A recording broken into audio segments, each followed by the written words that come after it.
Yeah. All right, next up, Caleb Williams is a guy that likes to hold the football. In fact, statistically, he holds the ball longer than any other quarterback in the NFL. So when you get that tidbit, you're thinking, oh, wow, Myles, 3 sacks from the record. He could really pin his ears back and get after it. But then you add this fact to the mix, and you might start rethinking that. Caleb doesn't get sacked a lot. He's not a guy that gets put to the ground a whole lot, even though he holds the ball longer than all other quarterbacks. By some metrics, Myles had his worst game Sunday. He had 1 pressure, which is a 4% pressure rate. That's the worst that he's had all season long, tied for the lowest.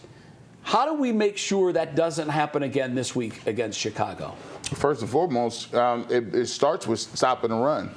You look at what Pollard had last week. Anytime you let him get 160 yards, 100, almost 200 yards as a team, you're in trouble because now you shorten the game. And like my coach always said, I don't know nobody that's ever got a sack when they're getting off double teams on run plays. And one person in history got a sack doing that. Well, you can't get a sack when the ball's out of the quarterback's hand. Yeah, you can't do that either. You get a tackle for loss, but you can't get a sack. So the goal is to shut the run down, and then you can get into some things where you can now rush the passer. But the first and foremost is stopping the run because, 2nd and 3 is hard to stop because now you get the 3-step game, the screen game. It's very simple. So Myles Garrett, in order for them to be able to get after the quarterback, they got to do a much better job in the run game.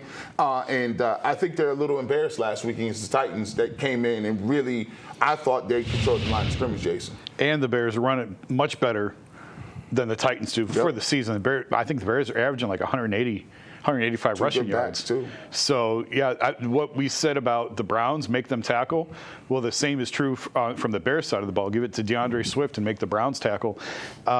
In terms of Myles, one of the things that I've heard about him for years is just run through the gap that he vacates because he's looking for sacks. Guy's got nothing else to play for. What's he got to play for? True. Defensive player of the year and sacks.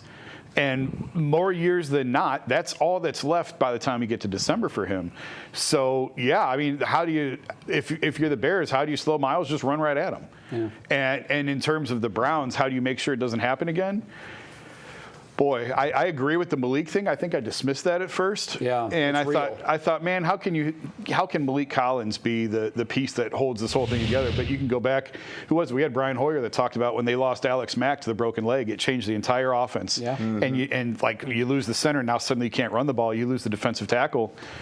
You can't stop the run. Yeah, the lines operate as a unit, not as individual. Yeah. And I think we saw that with Malik being out. Hopefully they can figure out some answers to that problem this weekend. Bull? Yeah, I mean, Malik Collins, I didn't think it would be as impactful. I still think I'll still live with the possibility that it's a one-game anomaly. But if it happens again, and it's more likely to because, as you guys have said, they're playing a much better team and a much better running team, then it's a bigger deal. I mean, Malik Collins is what? Their 4th best defensive player behind Myles and Ward and Schlesinger. It's probably their 4th best player. I mean, he was... he was really the heart and soul. He was leading the league in sacks by a defensive tackle. Yeah. I mean, that's pretty impressive. So he was we've been looking for somebody to help Myles Garrett, and I think his presence in the middle not only helped stop the running game, it also made it easier for Myles Garrett because it was just you had to worry about the middle of the defense more than you ever had before against the Browns. I think all of what you guys say is absolutely dead on. Myles Garrett touched on something in postgame last week, saying you have to earn the right to pass rush. And what he means by that is you have to put the defense in situations where they have to throw the ball. The offense. The offense, I'm sorry. And they never did that last week. Right. They never put Tennessee in the situation where they had to drop back and throw. So that gave Myles fewer chances to get to the quarterback. If I'm Jim Schwartz this week, here's what I tell him.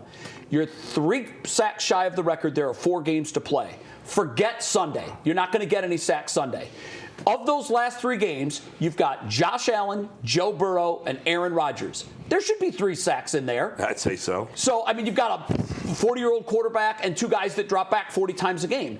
You're going to get opportunities in those last games. What worries me about Myles is his December has always been the worst. His last quarter has always been the worst 4 games of his season. And that's probably swirling in his head, too. Stop the run and you'll have chances to get after the quarterback. If you don't stop the run, you're coming home with another. Right, and the Bears are a team that they don't want to throw the ball a lot. They don't. Especially Especially Sunday. Their success is predicated on turnovers, short fields, and running the ball. Absolutely. And if you get them out of that comfort zone, it puts you in great shape.